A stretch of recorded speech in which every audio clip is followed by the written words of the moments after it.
আসসালামু আলাইকুম বন্ধুরা। আজকের লেকচারে আমি কানেক্টরস নিয়ে আলোচনা করব, অর্থাৎ কানেক্টরস কোথায় কিভাবে তোমরা ব্যবহার করবে তা সম্পর্কে আজকে তোমরা জানবে। তো চলো শুরু করা যাক। তো কানেক্টরস কি? কানেক্টর হলো যে কথা বলার সময় বা লেখার সময় বাক্যের ভেতরে যে সঙ্গতি বা যৌক্তিকপূর্ণ কোনো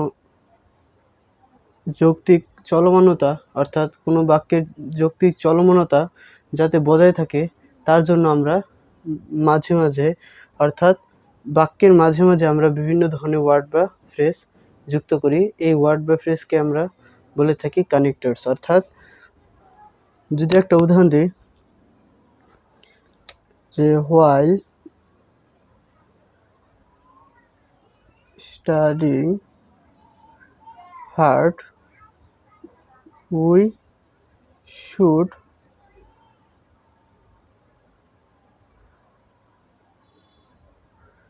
remember that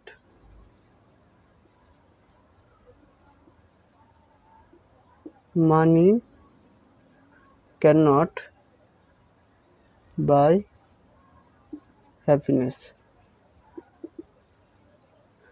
তাহলে এই সেন্টেন্সটা যদি লক্ষ্য করি, while studying hard অর্থাৎ কঠোর পড়াশোনা করার সাথে সাথে কঠোর পড়াশোনা করার সময় উই শুড রিমেম্বার দ্যাট আমাদের মনে রাখতে হবে যে money can not by happiness, অর্থাৎ অর্থ সকল সুখের মূল নেই, অর্থাৎ অর্থ সুখকে ক্রয় করতে পারে না। তো এখানে হোয়াইল হলো একটা কানেক্টরস। তাহলে স্টাডিং হার্ড, এখানে হোয়াইল ওয়ার্ডটা যুক্ত হয়ে কিন্তু এই সেন্টেন্সটার একটা যৌক্তিক চলমানতা বা সেন্টেন্সটার একটা সঙ্গতি প্রদান করেছে। সুতরাং এভাবে কানেক্টরসগুলো একটা সেন্টেন্সের মধ্যে বসে সেই সেন্টেন্সটার যৌক্তিকতা তৈরি করে অথবা একটা সেন্টেন্সের চলমানতা বজায় রাখে। এই সেন্টেন্সটা যদি হোয়াইল না থাকতো তাহলে studying hard we should remember that money can not by happiness, তাহলে কিন্তু সেন্টেন্সটা সম্পূর্ণ হতো না বা সেন্টেন্সটা প্রাসঙ্গিক হতো না। সুতরাং এভাবে আমরা কানেক্টরস ব্যবহার করে থাকি। তো এখন আমরা কানেক্টরসের বিভিন্ন রুলস নিয়ে আলোচনা করব। তো লিস্ট অফ কানেক্টরস নিয়ে এখন আমরা আলোচনা করব। তো বন্ধুরা, প্রথমে আমরা দেখব যে 1 নম্বর রুলসে কি বলা হয়েছে, যে ঘটনার ক্রম বা ধারাবাহিকতা বুঝাতে যে ওয়ার্ড বা ফ্রেজ লিঙ্কার হিসেবে ব্যবহৃত হয় সেগুলোর একটা লিস্ট দেওয়া হয়েছে। অর্থাৎ যে সকল ওয়ার্ডগুলো বা ফ্রেজগুলো ঘটনার ক্রম বা ধারাবাহিকতা বোঝাতে ব্যবহৃত হয়, অথবা সহজে বলতে গেলে যেসব কানেক্টর কোনো ঘটনা বা ঘটনার ক্রম বা ধারাবাহিকতা বোঝাতে ব্যবহৃত হয় সেগুলো হলো, প্রথমে আমরা দেখব যে firstly, in the first place, in the beginning, at the beginning, অর্থাৎ এগুলো হলো ঘটনার ক্রম অর্থাৎ প্রথমে বোঝাতে। এরপর হলো সেকেন্ডলি, থার্ডলি, ফোর্থলি, ফিফথলি। এরপর হলো যদি মধ্যখানে কোনো ঘটনা বোঝায় তখন কিন্তু ইন বিটুইন বা মিডল অফ ব্যবহৃত হয়, ইন মিডল অফ ব্যবহৃত হয়। এরপর যদি সর্বশেষে কোনো ঘটনার উল্লেখ করা থাকে তখন যে কানেক্টর ব্যবহৃত হয় সেগুলো হলো in the end, at the end, at last, finally, to sum up, in conclusion. এরপর হলো টু কনক্লুড। এরপর কোনো ঘটনার পরবর্তী কোনো ঘটনা বোঝাতে, পরবর্তী কোনো পিরিয়ড বোঝাতে বা পরবর্তী কোনো অধ্যায় বোঝাতে কিন্তু নেক্সট, আফটারওয়ার্ড, আফটার দ্যাট, দেন ব্যবহৃত হয়ে থাকে। তাহলে যদি একটা উদাহরণ দেই, যে I will be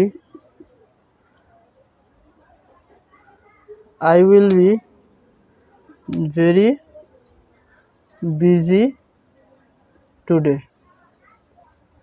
I will be very busy today. At first, I have to go to bank. এরপর secondly, I have to buy some books. তো এখানে কয়েকটা সেন্টেন্স একসাথে দেওয়া হলো। তো যদি বলা হয় যে এই সেন্টেন্সটার মধ্যে কানেক্টরস কোনগুলো, সেগুলো হলো এই যে অ্যাট ফার্স্ট হলো একটা কানেক্টর, এরপর সেকেন্ডলি হলো কানেক্টর।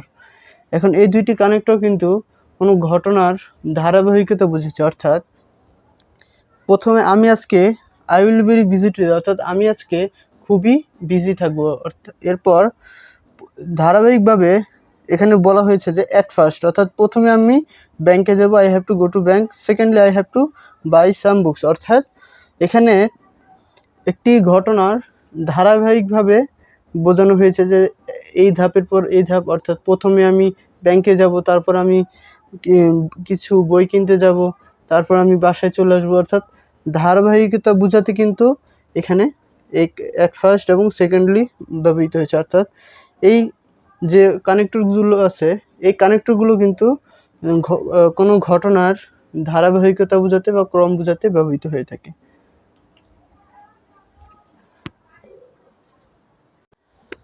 তো বন্ধুরা, দ্বিতীয় নম্বর নিয়মে আমরা জানবো যে অতিরিক্ত তথ্য প্রদান করতে কোন কোন কানেক্টর ব্যবহৃত হয়। তো এগুলো হলো in addition to, furthermore, moreover, what's more, besides, by the way, by the bye. By the bye কিন্তু এটা ইনফর্মাল কনভারসেশন বা লেটারে বাই দ্য বাই ব্যবহৃত হয়। এরপর হলো নট অনলি বাট অলসো, অর্থাৎ কোনো সেন্টেন্সে অতিরিক্ত অর্থ প্রদান করতে কিন্তু এই সকল কানেক্টরগুলো ব্যবহৃত হয়। যদি একটা উদাহরণ দেই তাহলে সহজে বুঝতে পারবা। এর উদাহরণটা হলো যে I have hired a new employee. I have hired a new employee. He is not only clever but also smart. So he is not only clever but also smart. Moreover, he is honest. তো এখানে বলা হয়েছে যে I have hired a new employee. He is not only clever but also smart. অর্থাৎ এখানে কিন্তু যে এমপ্লয়িকে আমি কাজে যুক্ত করেছি বা হায়ার করেছি, সেই এমপ্লয়ি সম্পর্কে এখানে কিন্তু বলা হয়েছে যে নট অনলি ক্লেভার, সে শুধুমাত্র চালাকি নয়, বাট অলসো স্মার্ট, অর্থাৎ সে স্মার্টও রয়েছে। এরপর অতিরিক্ত একটা অর্থ প্রদান করেছে যে মোরওভার হি ইজ অনেস্ট, অর্থাৎ তার উপর সে একজন সৎ মানুষ। অর্থাৎ অতিরিক্ত তথ্য প্রদান করা হয়েছে এই সকল কানেক্টরস ব্যবহার করে, যেমন moreover, not only but also. এই কানেক্টরগুলো কিন্তু অতিরিক্ত তথ্য প্রদান করে থাকে।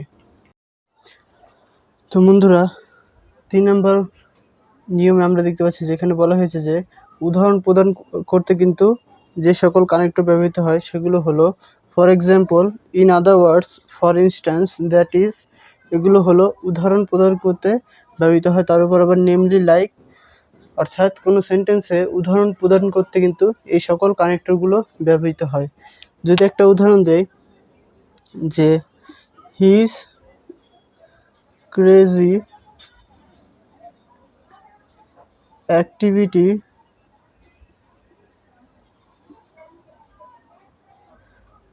was increasing. For instance, he was crazy and terrifying.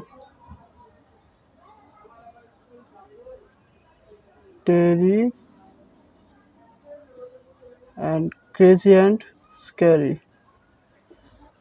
তো এখানে বলা হয়েছে যে হিজ ক্রেজি অ্যাক্টিভিটি ওয়াজ ইনক্রিজিং, অর্থাৎ তার পাগলামো কাজগুলো দিন দিন বেড়ে যাচ্ছিল। For instance, he was crazy and scary, অর্থাৎ ফর ইনস্ট্যান্স কিন্তু এখানে অতিরিক্ত একটা উদাহরণ দিতে বোঝানো হয়েছে। অর্থাৎ তার পাগলামো যে কার্যকলাপগুলো ছিল সেগুলো প্রতিদিন বেড়ে চলছিল, তার উপর সে পাগল, হি ওয়াজ ক্রেজি অ্যান্ড স্ক্যারি, অর্থাৎ অর্থাৎ তাকে দেখে মানুষ ভয় পাচ্ছিল এবং সে পাগলের মতো অ্যাক্টিভিটি করছিল। তো এইভাবে ফর ইনস্ট্যান্স সহ আর যে সকল কানেক্টরগুলো আছে সেগুলো কিন্তু উদাহরণ প্রদান করতে, অর্থাৎ কোনো সেন্টেন্স উদাহরণ প্রদান করতে কিন্তু এই সকল কানেক্টরগুলো ব্যবহৃত হয়। চতুর্থ নিয়মে আমরা জানবো যে এখানে কিন্তু বলা হয়েছে যে ওয়ার্ড বা phrase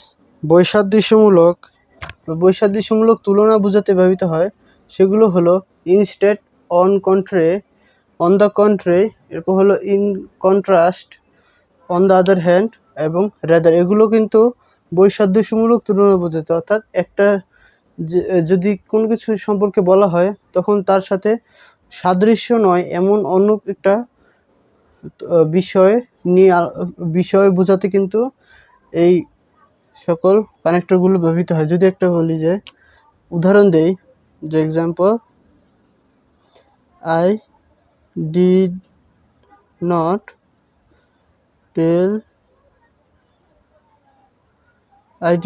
told him to go. Instead,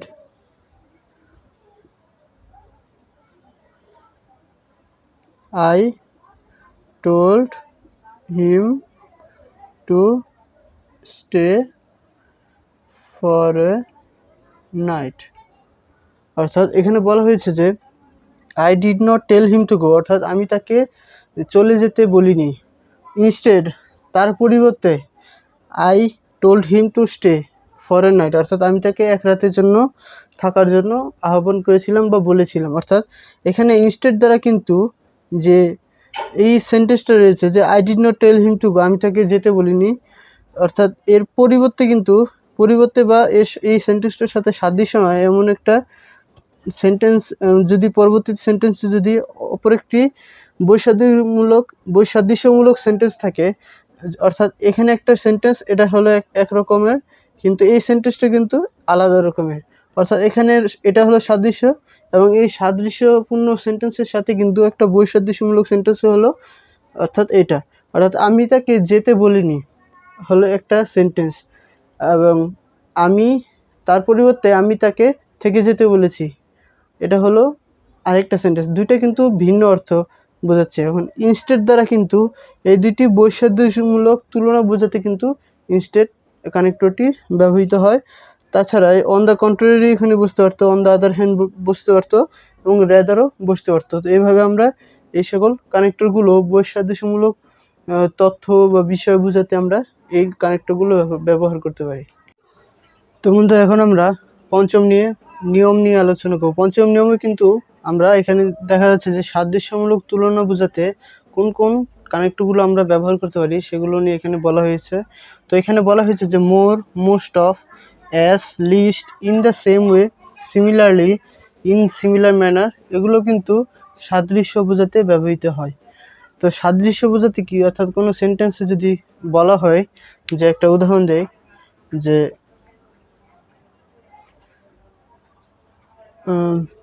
যদি লিখি যে Shahed cheated in the exam, similarly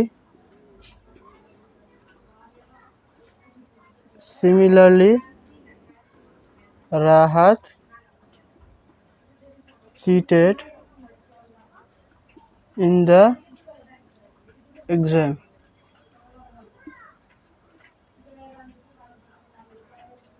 Both of them carried a cheat note. তো এখানে বলা হয়েছে যে Shahed cheated in the exam, অর্থাৎ শাহেদ পরীক্ষায় দেখে লিখেছে বা পরীক্ষায় চুরি করেছে। তো similarly Rahat also cheated in the exam, অর্থাৎ সেই একইভাবে রাহাতও কিন্তু পরীক্ষায় দেখে লিখেছে। তো both of them carried a cheat note, অর্থাৎ তাদের সাথে কিন্তু একটা চুরির একটা নোট ছিল বা একটা কাগজে লেখা ছিল। তো এখানে আমরা যে সাদৃশ্য বোঝাতে, অর্থাৎ Shahed cheated in the exam, তার সাথে আমরা যে সিমিলারলি একটা কানেক্টর ব্যবহার করেছি, এই কানেক্টরটি ব্যবহার করে কিন্তু আমরা তার সাথে পূর্ববর্তী সেন্টেন্সের সাথে সাদৃশ্যপূর্ণ অপর একটি সেন্টেন্সের বোঝাতে একই সেন্টেন্স বোঝাতে আমরা ব্যবহার করেছি যে Shahed cheated in the exam. Similarly একইভাবে Rahat also cheated in the exam, রাহাতও পরীক্ষায় দেখে লিখেছে ও পরীক্ষায় চিট করেছে। তো এইভাবে more, most of, as, least, এরপর in the same way, similarly, in a similar manner, এগুলো এই সকল কানেক্টরগুলো কিন্তু কোনো ওয়ার্ড বা কোনো বাক্যে সাদৃশ্যপূর্ণ তুলনা বোঝাতে কিন্তু এই সকল কানেক্টরগুলো ব্যবহার করা হয়।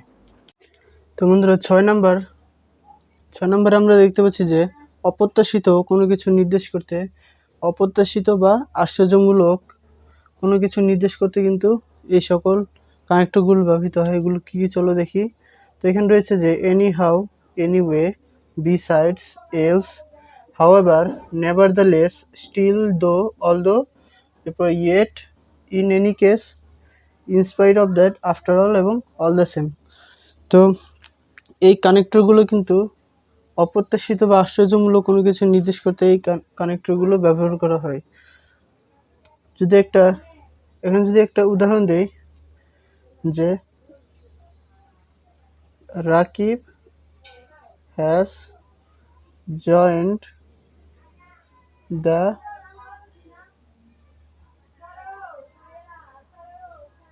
Company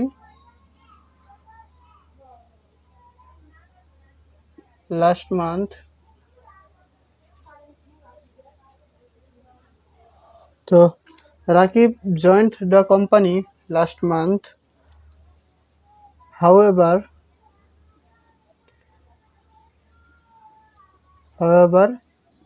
he has contributed more effort than। তো Rakib has joined the company last month, অর্থাৎ রাকিব বিগত মাসে কোম্পানিতে যোগদান করেছে, কিন্তু however he has contributed more effort than anyone, অর্থাৎ সে অন্যান্য কর্মচারীদের থেকেও বেশি কন্ট্রিবিউশন করেছে। তো এখানে কিন্তু হাউএভার দ্বারা অপ্রত্যাশিত কোনো কিছু বোঝাচ্ছে, অর্থাৎ রাকিব 1 মাসের মধ্যে চাকরিতে জয়েন করার পরে কিন্তু সে এতটা কঠোর পরিশ্রম করেছে যে সে অন্যান্যদের চেয়ে বেশি কন্ট্রিবিউট করেছে কোম্পানিতে। তো এইভাবে এই সকল কানেক্টরগুলো কিন্তু ব্যবহার হয়ে থাকে যে অপ্রত্যাশিত বা আশ্চর্যমূলক যখন কোনো সেন্টেন্সে অপ্রত্যাশিত বা আশ্চর্যমূলক কোনো কিছু বোঝায় তখন কিন্তু এই সকল কানেক্টরগুলো ব্যবহৃত হয়ে থাকে। তো আমরা খুব সহজেই এই সকল কানেক্টরগুলো আমাদের মনে রাখতে হবে, তাহলে আমরা সঠিক স্থানে ব্যবহার করতে পারবো। তো বন্ধুরা এখন আমরা দেখব 7 নম্বর নিয়মে বলা হয়েছে যে স্থান নির্দেশ করতে কিন্তু হিয়ার, দেয়ার, হোয়ার এই সকল ব্যবহার করা হয়। অর্থাৎ যখন কোনো সেন্টেন্সে স্থান নির্দেশ করবে, অর্থাৎ কোনো স্থান নির্দেশ করা থাকবে, তখন কিন্তু আমরা হিয়ার, দেয়ার, হোয়ার এই সকল কানেক্টরগুলো ব্যবহার করে সেই সেন্টেন্সকে চলমানতা প্রদান করব, সেই সেন্টেন্সকে প্রাসঙ্গিকতা প্রদান করতে পারবো। অর্থাৎ হিয়ার, দেয়ার, হোয়ার ব্যবহার করে কিন্তু সেই সেন্টেন্সটাকে আমরা সম্পূর্ণ করতে পারবো। তো যদি একটা উদাহরণ দেই যে all of my friend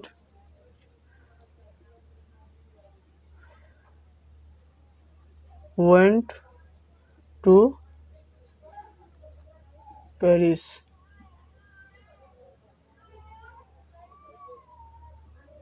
went to দেখি যে India. all of my friend went to India। I am going there next month। তো all of my friend আমার সকল বন্ধুরা কিন্তু ভারতে গিয়েছে, আমি সেখানে পরবর্তী মাসে যাব। তো এখানে দেয়ার কিন্তু একটা স্থান নির্দেশ করেছে, অর্থাৎ এখানে দেয়ার কিন্তু একটা নির্দিষ্ট স্থান নির্দেশ করতে ব্যবহৃত হয়েছে। তো এইভাবেই হিয়ার দেয়ার ওয়্যার ব্যবহৃত হয় স্থান নির্দেশ করতে। তো বন্ধুরা, এখন আমরা 8 নম্বর নিয়মে দেখব যে চিন্তাভাবনার এক পর্যায় থেকে অন্য পর্যায়ে উত্তরণের জন্য কিন্তু এই সকল কানেক্টরগুলো ব্যবহৃত হয়। এর মধ্যে কি কি? এর মধ্যে রয়েছে যে উইথ রেফারেন্স টু বা with respect to, with regards to, incidentally, এরপর হলো by the way, let us now turn to, regarding, talking বা speaking of us, as for now বা নাও। তো এই সকল কানেক্টরগুলো কিন্তু যে কোনো সেন্টেন্সের চিন্তাভাবনার এক পর্যায় থেকে অপর একটি পর্যায়ে উত্তরণের জন্য এই সকল কানেক্টরগুলো ব্যবহার করা হয়ে থাকে। চলো এখানে একটা উদাহরণ দেখি, তাহলে বুঝতে আমাদের সহজ হবে। তো যদি একটা উদাহরণ দিই যে এয়ারপ্লেনস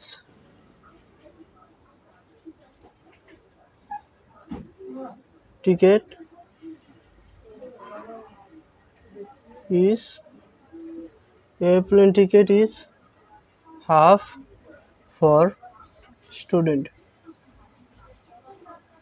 Airplane ticket is half for student. Incidentally,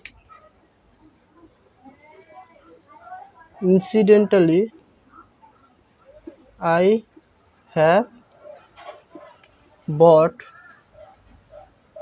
2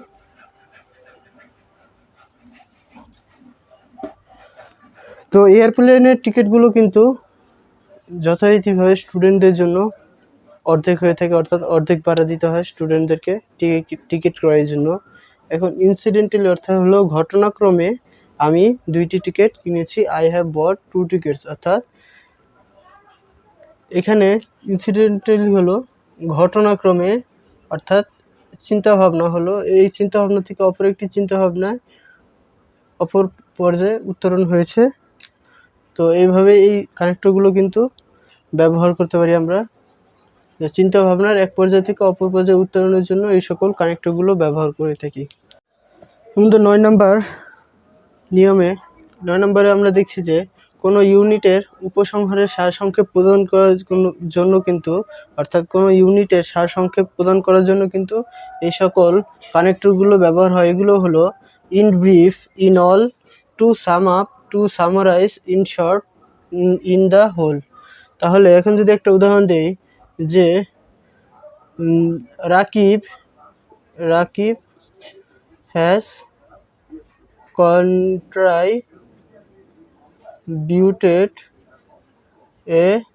contributed lot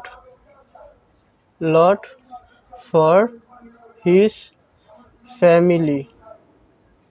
তো Rakib has contributed a lot for his family. In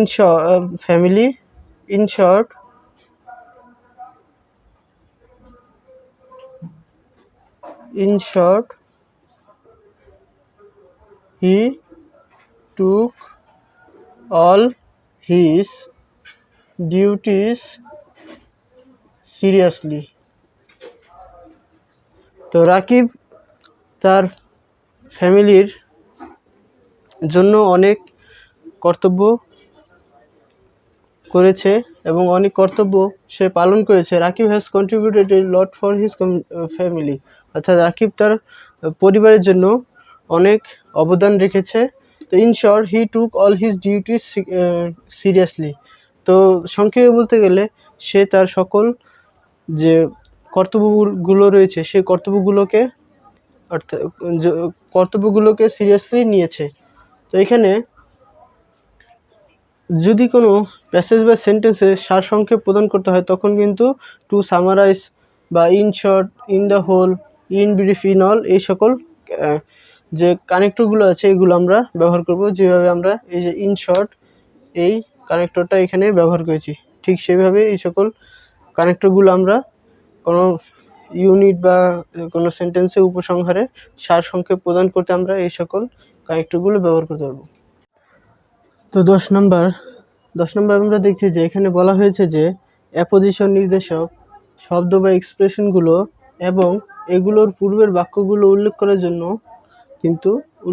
জন্য এবং এদের সম্পর্কে ব্যাখ্যা প্রদান করার জন্য কিন্তু আমরা এই সকল কানেক্টরগুলো ব্যবহার করে থাকি। অর্থাৎ এই সকল কানেক্টরগুলো কি কি? এগুলো হলো যে this is to say, that is, namely, to is, in other words, as follows, for example, for instance, for included, such as, especially, particularly, mainly, mostly, chiefly, এগুলো chiefly। তো এগুলো কিন্তু অ্যাপোজিশন নির্দেশক বা এক্সপ্রেশন এবং এর পূর্বে যে বাক্যগুলো রয়েছে সেগুলো উল্লেখ করার জন্য এবং এদের সম্পর্কে ব্যাখ্যা প্রদান করার জন্য কিন্তু এগুলো ব্যবহার করা হয়ে থাকে। যে এরপর আমরা যদি বলতে পারি, যদি একটা উদাহরণ দিই তাহলে খুব সহজে তোমরা এটা বুঝতে পারবে। যদি লিখি যে it is very important, it is very important for young students to study hard. For example, young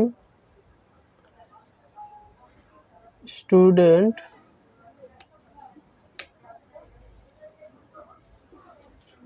should study at least 5 hours per day. So it is very important for young student to study hard. For example, young student should study at least 5 hours per day. তো এখানে যে ওয়ার্ডটা আছে যে it is very important for young student to study hard, তো এই সেন্টেন্সটার সম্পর্কে ব্যাখ্যা প্রদান করার জন্য কিন্তু এখানে এই সকল যে এখানে রয়েছে যে ফর এক্সাম্পল এই কানেক্টরটি ব্যবহার করা হয়েছে যে এই সেন্টেন্স সম্পর্কে একটি ব্যাখ্যা প্রদান করার জন্য। ঠিক একইভাবে this is to say, that is, এছাড়া যে সকল কানেক্টরগুলো আছে এগুলো কিন্তু অ্যাপোজিশন নির্দেশক শব্দ বা এক্সপ্রেশনের সম্পর্কে ব্যাখ্যা প্রদান করতে এবং এদেরকে নির্দেশ করতে কিন্তু এই সকল কানেক্টরগুলো ব্যবহার হয়ে থাকে।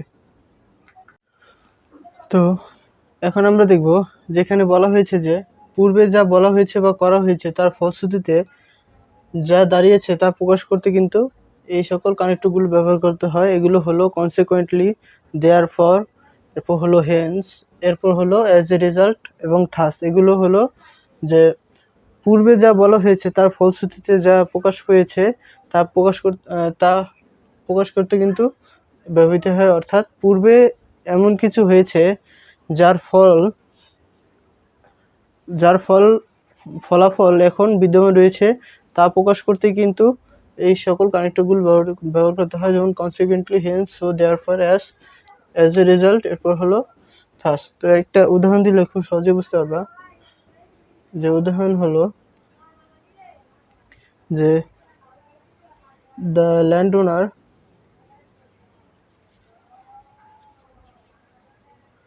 increased the rent. As a result, the